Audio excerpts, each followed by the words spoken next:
আমার বয়স যখন মাত্র ২০ বছর, তখনই আমার বাবা-মা আমার বিয়ে দিয়ে দিলেন। আমার বিয়ের দিন আমার ১৬ বছরের দেবর আমন খুব খুশি ছিল। আমি তাকে সবসময় আমার ছোট ভাইয়ের মতোই মনে করতাম, আর সেও আমাকে স্নেহে ভাবিমা বলে ডাকত। স্বামীর মৃত্যুর পর আমি একা ঘুমাতে ভয় পেতাম, তাই আমি আমার ১৬ বছরের দেবরকে আমার সঙ্গে বিছানায় শোয়াতে শুরু করলাম। শীতের রাতগুলো ছিল, আর একই বিছানায় ১৬ বছরের দেবরের সঙ্গে ঘুমানো আমার কাছে খুব অদ্ভুত লাগত।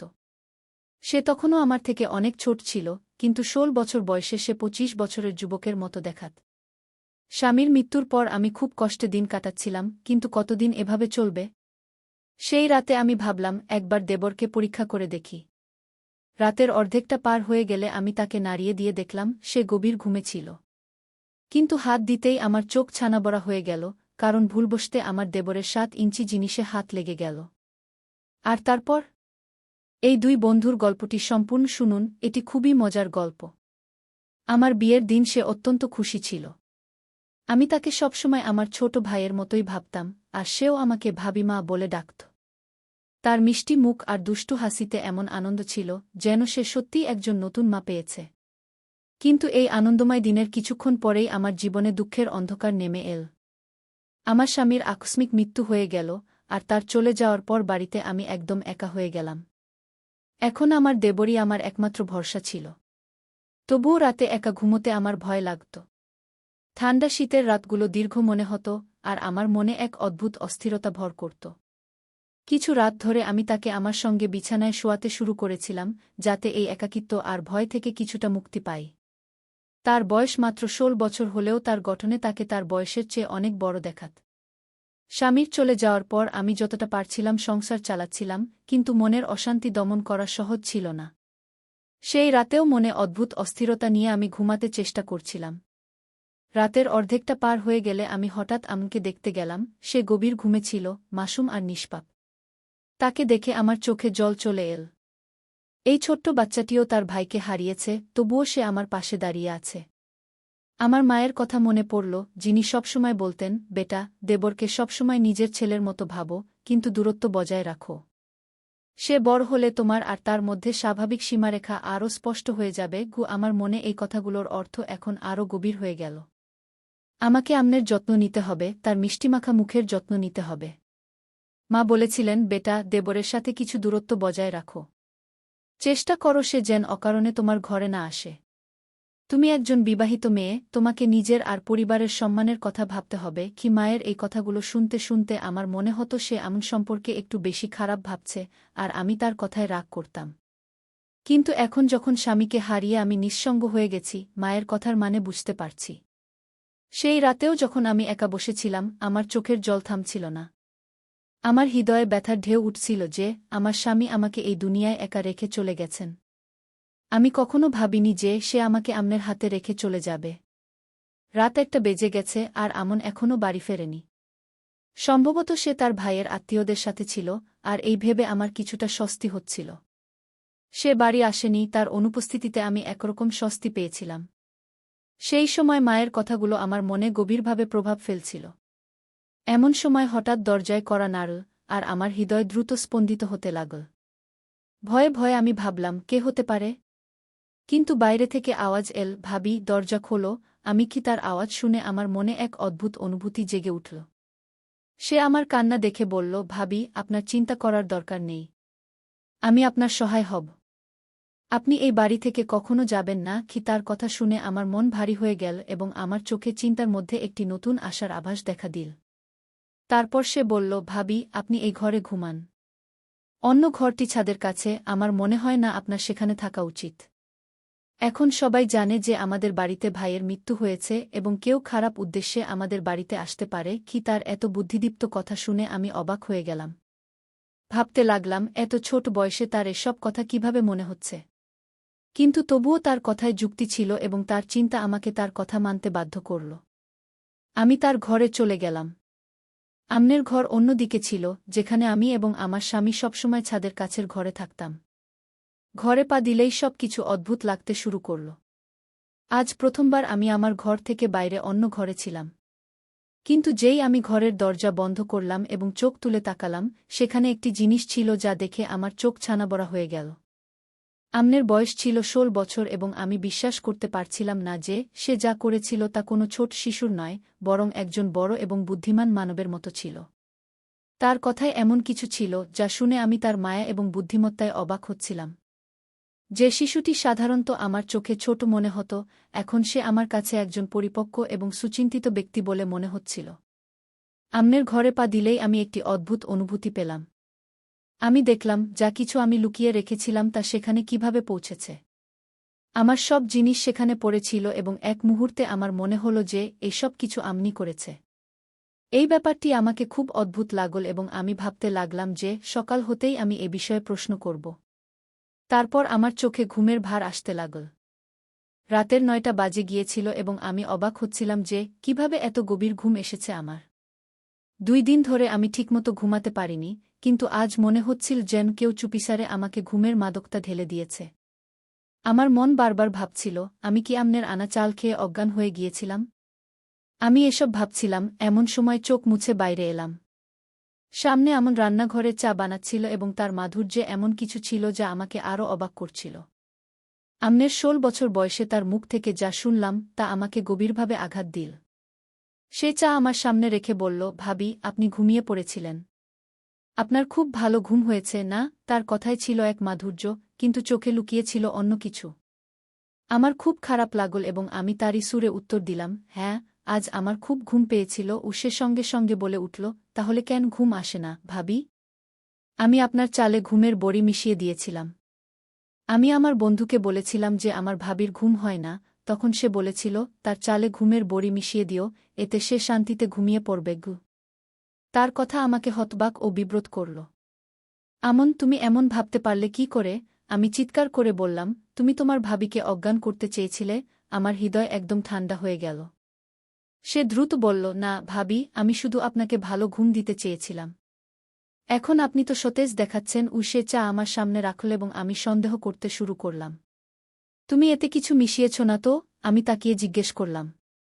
সে শপথ করে বলল, ভগবানের কসম, ভাবি, আমি শুধু আপনার ঘুমের জন্য বড়ি দিয়েছিলাম। আপনি বললে আমি এই চা নিজেই খেয়ে নেব।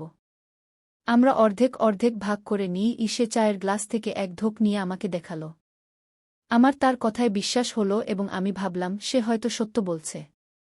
আমি বললাম, আমাকে ক্ষমা করো, আমি তোমার ব্যাপারে সন্দেহপ্রবণ হয়ে যাই। তবুও আমি তার মুখের দিকে তাকিয়ে তার মাধুর্যে বিশ্বাস করতে লাগলাম। কিন্তু ঘরে যা দেখেছিলাম তা আমার মন থেকে মুছে যাচ্ছিল না। সে ঘরে যা ছিল তার কোনো ক্ষমা ছিল না। আমি ভাবলাম, এখন আমি তার উপর কি বিশ্বাস করতে পারি? কিছুক্ষণ পর আমন নিজেই মুখ খুলল এবং তার কথা আমাকে নাড়া দিল। ভাবি, আমি আপনার গয়না বিক্রি করতে চাই, সে খুব গম্ভীরভাবে বলল। আমার একজন পরিচিত এবং সৎ চাচা আছেন, তিনি আমাদের গয়নাগুলো বিক্রি করে আমাদের অনেক টাকা দেবেন। আমরা সেই টাকা দিয়ে একটি নতুন বাড়ি কিনব। এই ভাড়ার বাড়িতে আমরা কতদিন থাকব? মালিক পরশু ভাড়া নিতে আসবে এবং আমাদের কাছে টাকা নেই। আমনের কথা শুনে আমি হতবাক হয়ে গেলাম। এতদিন আমি এমন কোনো কথা ভাবিনি। কিন্তু আমন যেভাবে এই ধারণাটি সামনে রেখেছিল তা আমাকে গভীর চিন্তায় ফেলে দিল। আমন, তোমার এই ভাবনা এল কি করে? আমি তাকে অবাক হয়ে জিজ্ঞেস করলাম। সে বিনা দ্বিধায় বলল, ভাবি, আমাকে তো আগে বিয়েও করতে হবে। আমাদের একসাথে জীবন কাটাতে হবে এবং একটি নতুন বাড়ি দরকার। ভাড়ার বাড়িতে মানুষ শুধু অপমানিত ও লাঞ্ছিত হয়। আমনের কথায় কিছু ছিল যা আমার কাছে ঠিক মনে হল। আমি তার সাথে তর্ক করলাম না, কিন্তু মনে একটা ভয় ছিল যে সে যদি গয়না বিক্রি করে টাকা জোগাড় করতে না পারে, তাহলে আমরা আরও বিপদে পড়ব। আমার অবস্থা এতটাই নাজুক ছিল, একটি বিধবা নারী এবং একটি ১৬ বছরের দেবর, যে নিজেও অপরিণত।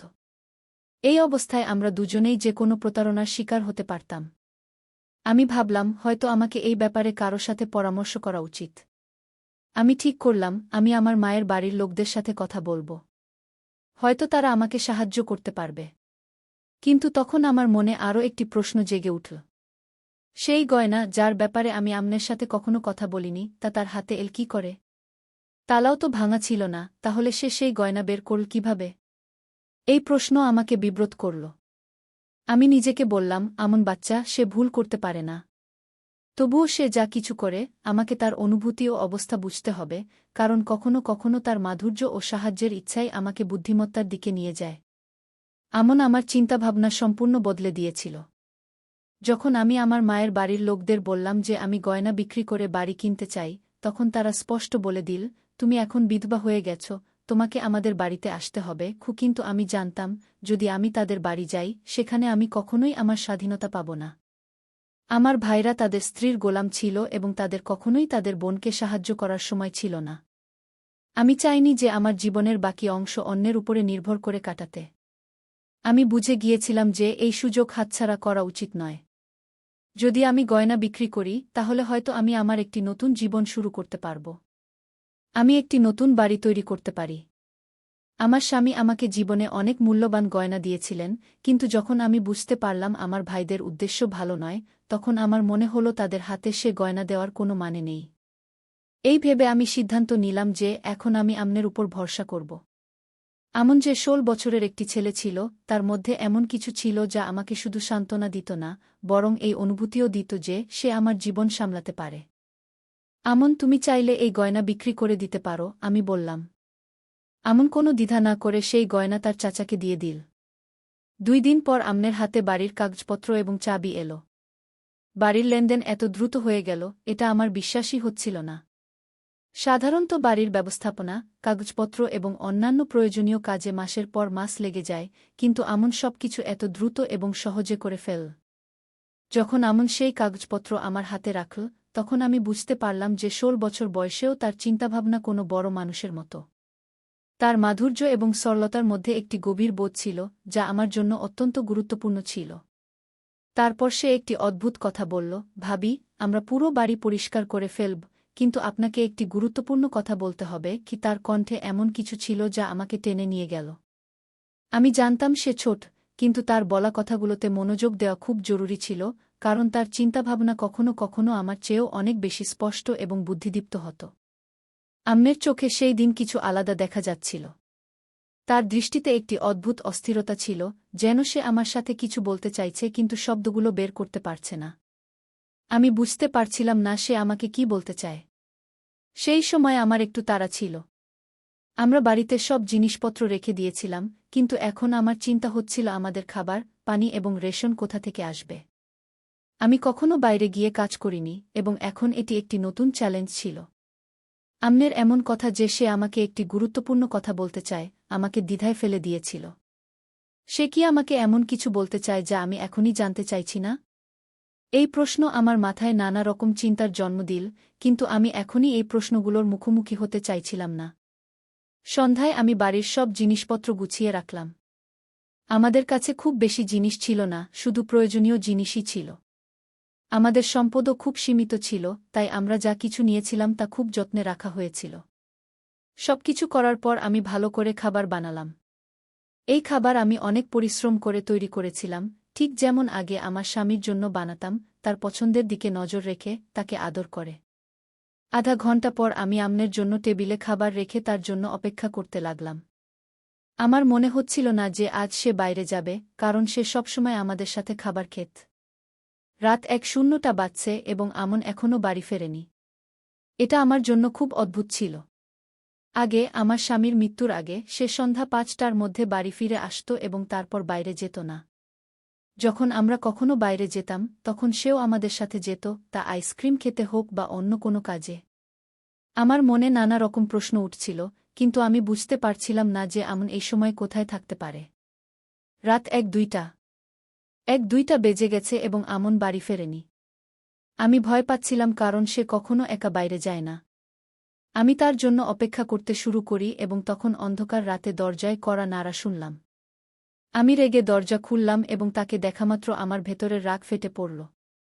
তুমি কোথায় গিয়েছিলে, আমন? আমি কঠোর স্বরে জিজ্ঞাসা করলাম, তোমার লজ্জা হয় না? আমি তোমার ভাবি, তোমার জন্য অপেক্ষা করছি। আমি তোমার জন্য খাবার বানিয়েছি, আর তুমি বেরিয়ে গেলে? আম্মের চোখে এক অদ্ভুত অস্থিরতা ছিল। সে তার জায়গায় দাঁড়িয়ে ছিল এবং আমার কথার উত্তর দিচ্ছিল না। আমি রেগে বলছিলাম, তুমি এভাবে কোথায় যাও?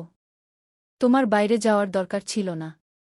তুমি তোমার বন্ধুদের এখানেই ডাকতে পারতে। সে আমার কথায় কান দিল না, তার দৃষ্টি আমার থেকে দূরে কোথাও ছিল। এবং তারপর সে কোনো দ্বিধা ছাড়াই বলল, ভাবি, আমি তোমার কোনো কথা শুনতে চাই না। তুমি নিজে খাবার খেয়ে নাও, আমাকে খাওয়াতে হবে না। এবং রেগে সে ঘরের দিকে চলে গেল।